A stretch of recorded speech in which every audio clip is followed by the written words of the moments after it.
The Viking, a fearsome warrior like no other. A force to be reckoned with on land and on sea.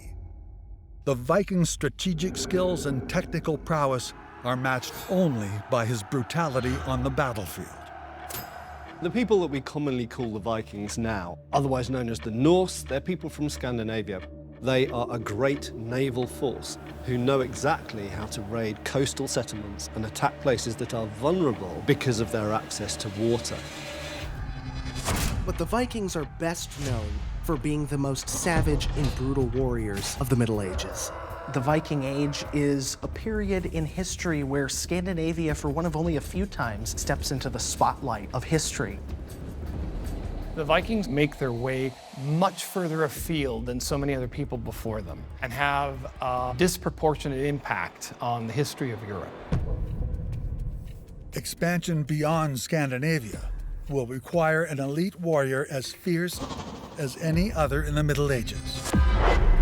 His path to becoming a warrior will require him to endure years of training, master the Viking weapons of war, and defeat his enemy through brutal tactics that terrorize the Christian world. If you're a young Scandinavian, you want the Jarl or chieftain to invite you into his hearth or herd. These are the Viking raiding parties. And these hearths might contain 30 warriors, 50 warriors, sometimes 100 warriors. Viking chieftains are ultimately the tacticians who lead the raiding parties. They're the ones that determine the targets. Whenever a chieftain decides that he's going to set out to go raiding, this would be something that occurs in the Great Longhouse, the biggest longhouse, the Jarl's Longhouse, and he pledges that he's going to raid such and such village, that he's going to select certain men within the community to come along. The chief end of any Viking raid is to obtain plunder and great movable wealth so that a chieftain can reward his followers and keep them in his service. And you could return with material wealth that could change the course of your destiny. The chieftain will judge whether or not a young warrior is ready for battle. The skills and traits that are instilled into a young Norseman at a very young age are the very skills that would propel them forward as warriors. You need to be tough. Those who exhibit the skills of a warrior are invited by the chieftain to a sacred ceremony. At the chieftain's great hall, he swears allegiances and blood oaths to his followers. The chieftain is giving you great gifts of gold and silver and ornate weapons, gem-encrusted sword hilts, and weapons inlaid with silver and gold, and armbands of great precious metals. In exchange, his followers pledge to him loyalty. You're pledging your life, really, to the chieftain or jarl that's sponsoring you. To join the herd is to embrace the Viking mindset, giving the young Norseman a terrifying advantage.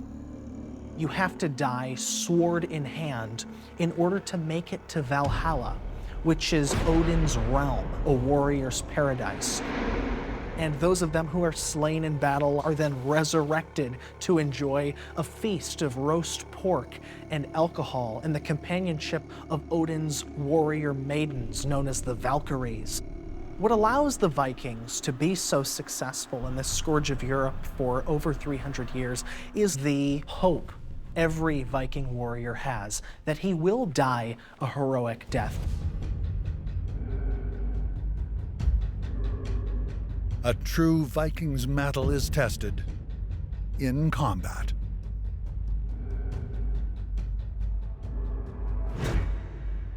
Viking warrior psychology is to run towards danger, to run towards death, because your reward will be potentially gaining entrance to Valhalla. There's one particular example of Gisli Sursen, who's an outlaw in Iceland. He's moving up this cliff and he's, killing men who are pursuing him in the process, and he's stabbed with a spear and his guts are spilling out. And the saga tells us that he takes a cord and he binds his internal organs up so that he's able to fight for a few more moments, and it's evident to him that this is not his day to win on the battlefield, and he dramatically jumps off the cliff, splitting a man with his sword as he plummets to his own death. With no fear of death, the Viking stands his ground and considers his attacker. They're looking to gain as much information about the opponents as they possibly can. Does this person look experienced? Do they look like a raw recruit? Eye contact is an interesting thing. There's a psychology to it, and obviously staring with fury at your opponent can have a psychological effect on them.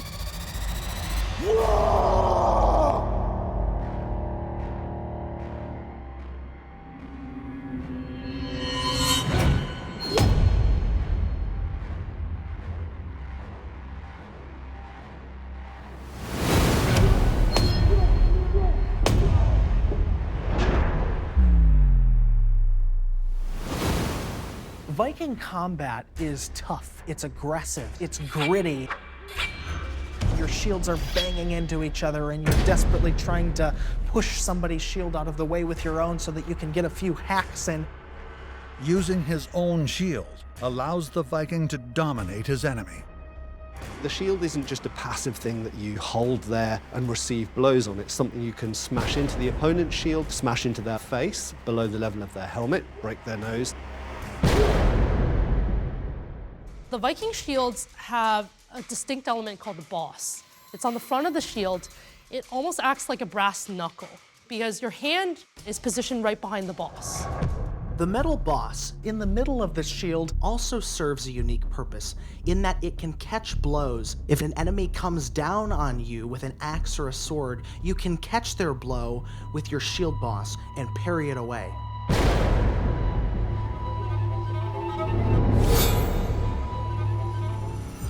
The weapon the young Viking learned to use as a boy proves to be his most versatile tool in combat. One of the great advantages to axes is, apart from the fact that they hit really hard because you've got all of the mass concentrated at the top of the shaft, in addition to that, you can hook because all axes have a natural T-junction to them. Being able to hook the shield forwards creates an opening into which you can stab into or cut into behind the shield. The axe, because of the special hook that it has, you were also able to trap individuals, either grabbing their legs, pulling them down, taking them right down to the ground. In a life or death struggle, the young Viking relies on his training to anticipate and respond to his opponent's every move.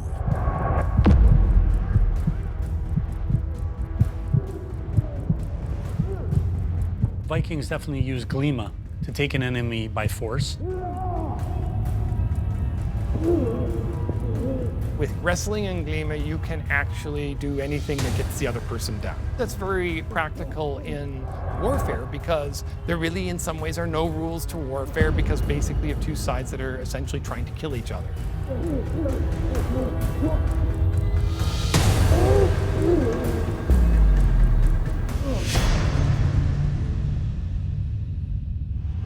Death can be swift for the Viking's adversary. Or he may suffer a crueler fate. When a Viking sees an enemy, he doesn't see him just as an enemy. He sees him as prosperity. They decide, why don't we take some of these people for slaves, and we can maybe take some as hostages and ransom them off later on. Slavery is an essential part of the Viking economy. Human capital, if one can even call it that, is something that the Vikings are very well aware of. If you can subdue the enemy, he's worth far more alive than dead. The Viking has been built to overpower any enemy he faces. Centuries after disappearing from the northern seas, the Viking warrior is still revered. His ferocious training, devastating fighting technique, and unique combination of strategy and brutality earn him a rightful place among history's greatest warriors.